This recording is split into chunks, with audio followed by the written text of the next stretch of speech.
Hello everybody, welcome to the Comic Game Movie Show. My name's Deshaun and today I'm here to talk about the Mandalorian Season 2 Episode 4, The Siege, or Chapter 12 if you're going in the order of the show. Now, this starts off with this fun little bit with Mando and Baby Yoda, where Mando's ship, as you have seen through the course of the season, has been fucked up. Let's just put it that way. It has been rocked. I mean, first it crashed landed through an alien, it crash landed in the middle of an ice planet, and then crashed again through like a sinkhole in the ice planet, slamming into the ground. Then it had a giant spider poking holes through it. Then it crashed on a then it crashed into the water.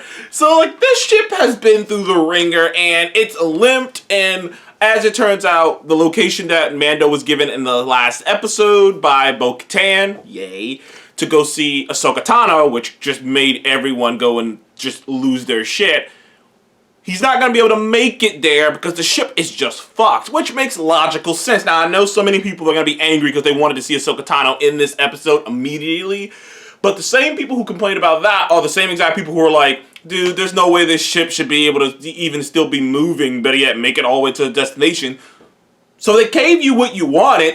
They're like, yeah, you're right. This ship's fucked. They have to fix this ship. Maybe this ship, it's like if you have like a flat tire and you don't have a spare, or you have a couple flat tires. Theoretically, you could drive down the road with flat tires, but it's gonna do a lot of damage to the car. Or it's like any other damage to your vehicle that you've had over the years, where you driving it is only doing more damage. And sure, you might be able to get to the destination you want to get to, but the damn car is like, but how often are you going to be able to do that before this thing finally breaks down? And that's where Mando's in a position. And he's working, this is a cute scene with him, Baby Yoda, like inside of like a vent, like this, inside this like square little hole, trying to help Mando fix the ship. And confirmation that Baby Yoda, because some people don't think for sure, but I've always thought Baby Yoda understood what people were saying. Baby Yoda clearly understands what Mando's saying, because he pulled the right wire, and he did the dumb thing. Mando was all like, don't touch it, and Baby Yoda, of course, Baby Yoda was like, don't touch this or this. He didn't say that, but like that's basically usually like, huh?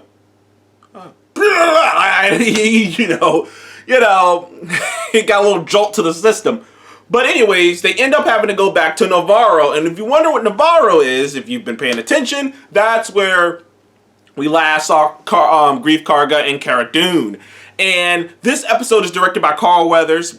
Carl Weathers, yes, it's directed by Action Jackson and Apollo Creed himself. His directorial debut, in fact. It's the first thing he's ever directed. So it's awesome to see him get this chance, and I thought he did a great job with it. Like this episode isn't my favorite episode, but it's still such a really good, the whole season has been super good. Like honestly, this season so far has been better than season 1. And this episode really epitomizes that. So fun, so good to see them again. And the area has changed. I mean, you gotta remember, this is, we first, you see Greef Karga in the first episode. You see this area, that town that they're in on Navarro in the first episode.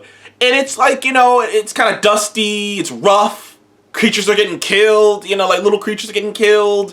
There's no green, there's no color. It's just like this dusty, brownish, yellowish color.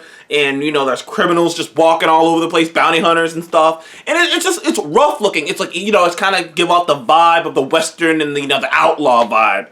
Now there are kids running around. There are markets, there's a flourishing market. There are colors, there are flowers growing. The place looks totally different. It looks like and Greef has a great beard, and it seems like Greef has taken on a bigger role in the town, because it seemed like Greef was just running the bounty hunting guild. Now it seems like he's mayor of this town, and he appointed Cara Dune as the marshal of this town, and she's like going around, first scene you see is her fuck up abandoned group who are raiding the covert that Mando was a part of, raiding that area that they used to be in. The armor is not down there. You didn't see her down there. We're still curious of what happened to her, but I'm sure we'll see her again eventually. But yeah, she's not down there, so we'll see what happens with the armor eventually.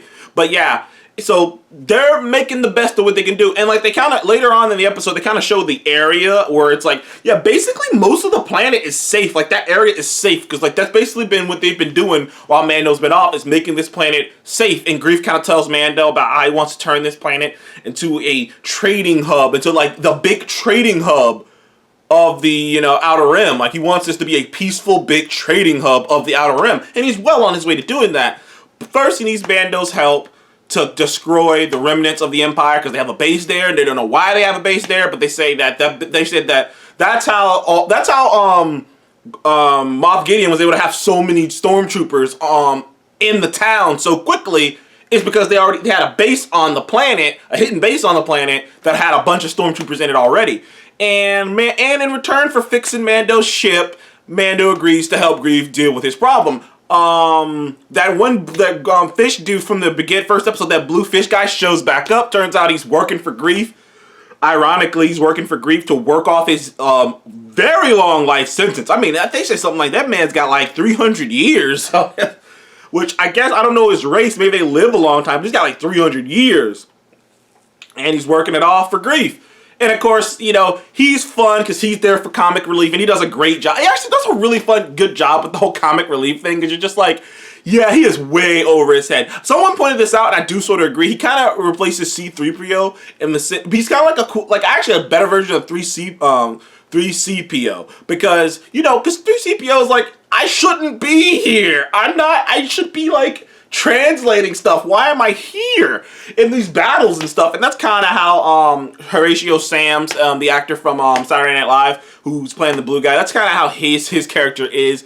And like I say, and it starts off, they're like, hey, help me, help you, we're friends. Okay, we're gonna take out this empire base. Once they get into the base, things go off pretty smoothly. They take out the guards. You know, Mando flies up, throws a guard off the top. You know, things are going pretty smoothly. But then they discover that this base is still operational because they're experimenting on the blood samples that they got from Baby Yoda to somehow transfer his midichlorians. They don't say the midichlorians, but they say his M count, which we know means midichlorians.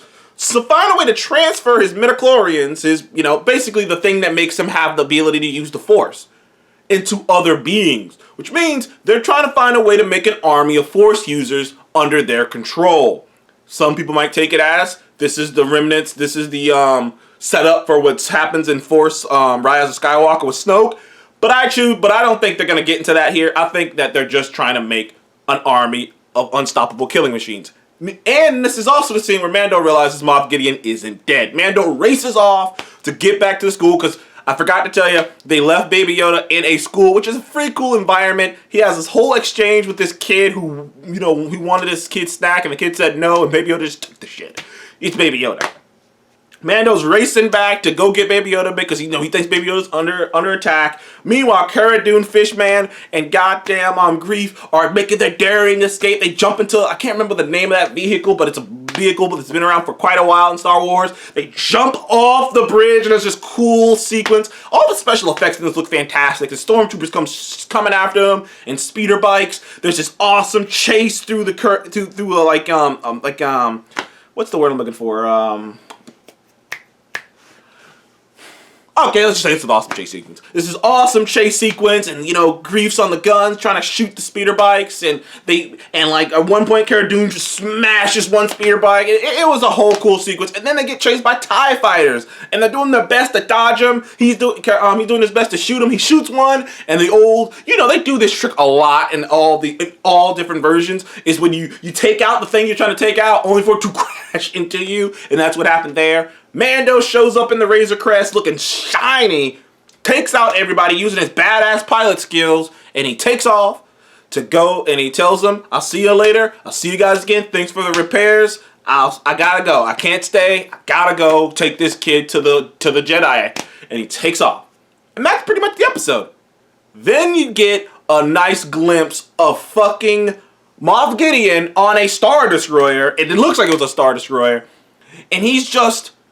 And it turns out that this episode is important too for multiple things, because one of the guys who repaired the ship put a tracking device on Mando's ship. So Moff Gideon is going to track Mando to Ahsoka. There's so many things on the table I don't want to get into here. I might make another video talk about it later, but this was a really solid, really fun episode. You got the Seamoth getting it in the end. We don't know what those troopers that are in those stasis pods are. They're in all black armor and they're in stasis pods. Some people are saying they're like dark troopers, which I've never heard of that before. I'm not that sweaty of a Star Wars guy, but if you know what dark troopers are, comment below and let the rest of us know. But it looked fucking cool. This episode was fun. This episode had a lot of action, great action. Honestly, some of the best action, like the chase sequence was just exhilarating. I'm happy. I really am happy. And I gotta give it, you know what, I'm gonna give this episode an 8.5. I don't think it was as good as last week's episode, but it's still so fucking fun. I can't wait for next week's, which everyone's saying that Ahsoka's gonna actually be in that one. So Dave Filoni's directing that one, so Ahsoka's probably gonna be in it. I cannot wait. Thank you guys for joining the Comic Game Movie Show. Please remember to like, subscribe. I'll see you in the next one.